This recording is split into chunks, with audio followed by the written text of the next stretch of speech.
என்றோ ஒரு காலத்திலே நாம் பேச வேண்டியதை இன்று பேசுவதற்கு காரணம் இருக்கிறது. நாம் உட்கார்ந்து பேசுகிற விஷயங்கள் அல்ல இந்த மண்ணினுடைய வரலாறு. இந்த மண்ணினுடைய வரலாறு மிக முக்கியமான வரலாறு.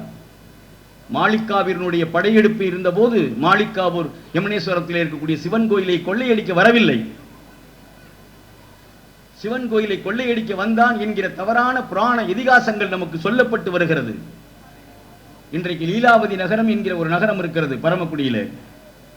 நீங்கள் தயவு செய்து போய் பாருங்கள். இறந்து போன ஒரு கவுன்சிலரின் பேரிலே அந்த இடத்திற்கு வைத்திருக்கிறார்கள் கம்யூனிஸ்டுகள். அந்த நீலாவதியிலே அவர்களே இருக்கக்கூடிய மக்கள் எல்லாம் ஷெட்யூல்ட் ட்ரைப் என்று சொல்லக்கூடிய பழங்குடி இனத்தைச் சேர்ந்தவர்கள். அந்த பழங்குடி இனத்தைச் சேர்ந்த மக்களினுடைய வாழ்க்கை என்னவென்றால், பல வருடங்களுக்கு முன்னால் வைகை ஆற்றினுடைய படுதியோரங்களில் இருப்பார்கள். முகவை என்கிற பெயர் வந்ததற்கான காரணம் தெரியுமா உங்களுக்கு? சிலப்பதிகாரத்திலே முகவை பாட்டு என்ற ஒன்று உண்டு. நெல்லை அடித்து குமித்து வைத்து அதை சேகரிக்கக்கூடிய இடத்திற்கு பேர். அதனாலதான் நம்ம ஊர்ல சர்க்கரை கோட்டை, அது கல்லால கட்டப்பட்டிருக்கு, அது கோட்டைன்னு பேரு, சர்க்கரை கோட்டை. அச்சுதன் வயலா வயல், நெல் நிறைந்த இடம் நம்ம ஊர்ல. அந்த நெல்லை அடித்து அதை நெற்களஞ்சியமாக மாற்றி கோட்டையிலே கொண்டு போய் கொட்டுகிற இடத்தினுடைய பெயர் முகவை. சிலப்பதிகாரத்தில் அந்த நெல்லை கொட்டுகிற இடத்திற்காக பாடுகிற பாட்டு முகவை பாட்டு.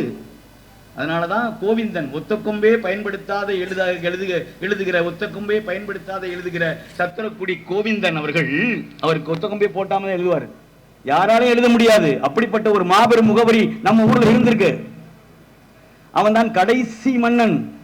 அதே மாதிரி முதல் மன்னன் முத்துராமலிங்கம் சின்ன வயதிலேயே புதுக்கோட்டையிலே சிறைப்படுத்தப்பட்ட போது முத்துராமலிங்கத்தை பற்றி யாரும் தெரிந்து கொள்ளக்கூடாது என்று ஒத்தக்கொம்பே பயன்படுத்தாமல் ஒரு கடிதம் எழுதின ஆங்கிலேயத்துக்கு. அவனால படிக்கவே முடியல. கோவிந்தன் வந்துதான் படிச்சு காட்டினான். நான் ஏன் ஒத்தக்கொம்பு போடாம எழுதியிருக்கேன் தெரியுமா? கொம்பு முளைத்த சிங்கம் முத்துராமலிங்கம் என்கிற எங்களது அரசனை சிறு வயதிலே புதுக்கோட்டையில் அடைத்து வைத்திருக்கிறீர்களே, அந்த சிங்கத்தை விடுங்கள், நான் ஒத்தக்கொம்பு போட்டு எழுதுகிறேன் என்று சொன்னவனுடைய பேர் புலவர் கோவிந்தன். காளீஸ்வரன், இதெல்லாம் உங்களுக்கு எப்படி தெரியும்? நான் புத்தக திருவிழாக்களை ஒழுங்காக பயன்படுத்துகிறேன். என் சகுந்தலா டீச்சர் கொடுத்த புத்தகத்தை இன்று வரைக்கும் பத்திரமாக வைத்திருக்கிறேன்.